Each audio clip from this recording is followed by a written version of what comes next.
adalah tokoh yang populer karena merasa bahwa dia punya banyak pengikut.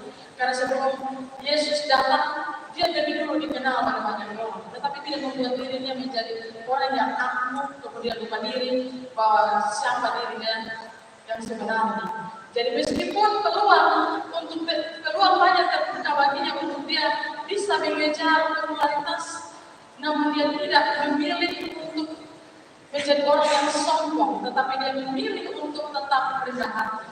Kerendahan hati ini nampak dalam pemberitaannya tentang Yesus di mata Yohanes Pembaptis. Yesus adalah pribadi dan sosok yang lebih berkuasa. Dia punya kuasa daripada Yohanes Pembaptis. Karena itu Yohanes mengaku bahwa artinya dia menunduk, dia membuka tali masuk pun tidak layak, aku tidak layak. Ayat yang ke-7 itu. Yohanes Pembaptis dengan air, artinya dia membaptis dengan air, tetapi Yesus dia membaptis dengan Roh Kudus. Dia masih mengakui bahwa Yesus punya kuasa. Dia tidak merasa diri bahwa dia lebih, bahkan orang lebih banyak mengenal dia.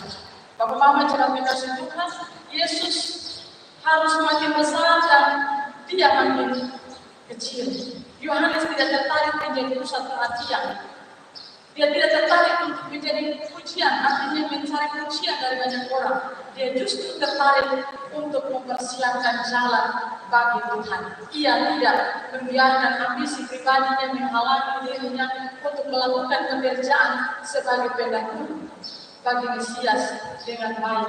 Meskipun Yesus tidak berdosa dan karena itu tidak perlu bertobat, namun dia mendesak dan memberi diri untuk dibaptis oleh Yohanes Pembaptis.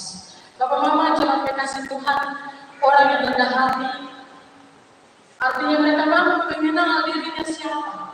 Orang yang rendah hati itu dia mengagumi, artinya dia tidak mau bersaing, dia mengagumi siapa yang lebih, dia akan mengekspresikan keunikan itu dalam hal-hal yang positif kepada sesamanya. Artinya dia memuji, aku ini orang luar biasa. Karena ada banyak orang yang ketika mereka bersaing, kalau ada orang memuji orang ini, mereka tidak suka untuk memuji seperti itu. Tapi justru Yohanes memuji Yesus. Dia dengan keunikan hal-hal yang positif di dalam dirinya, sehingga membuat orang lain merasa bahwa penting dan berharga. Salah satu ciri kerendahan hati ini adalah dia mau mendengar pendapat. Dia mau mendengar pendapat, dia mau mendengar saran dan kritik. Bahkan ketika dia dikritik pun, dia tidak menjadi orang yang gusar marah dan langsung tersinggung, kemudian meninggalkan pelayanan dan tinggalkan lepas semua. Tetapi dalam kerendahan hati, dia mau menerima kritikan, pendapat dari orang lain, dan pelayanan itu tetap dijalankan. Terkadang kita ketika menjalankan pelayanan, kita seringkali tersinggung sedikit, kemudian mungkin orang kasih orang pendapat, kita sudah tersinggung dan kita mulai berhati, kita mulai mundur-mundur sedikit hilang dari pelayanan. Tidak mau ke gereja, tidak mau melayani Tuhan dan lain-lain. Tuhan memberi kita dua telinga dan satu mulut agar kita lebih banyak mendengar daripada kita berbicara.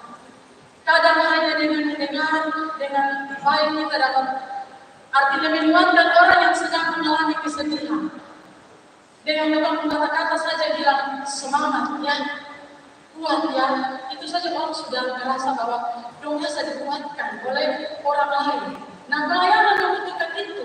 Ketika kita datang menghampiri orang sakit, ketika kita datang menghampiri orang yang mungkin ada dalam persoalan, kita bukan datang kita harus juga kasih dia hadis tambah lain, tapi kita datang, kita merendahkan semua situasi suasana supaya aman, kondusif, dan mereka ada dalam hati yang semangat untuk ada dalam kehidupan, baik itu dalam pelayanan. Dengan mendengar secara baik kita bisa memecahkan berbagai masalah yang sedang kita hadapi. Orang yang rendah hati itu selalu bersedia mengakui kesalahannya. Bahkan terlebih dia akan bilang minta maaf ya, saya salah. Seperti itu. Orang yang rendah hati, kalau itu berbicara tentang kerendahan hati, di mana orang tidak mau merendahkan hati. Terkadang kita lebih egois, kita mau menunjukkan kecocokan kita, kepintaran kita, bahwa kita lebih mampu dari dia, kita lebih bisa dari dia.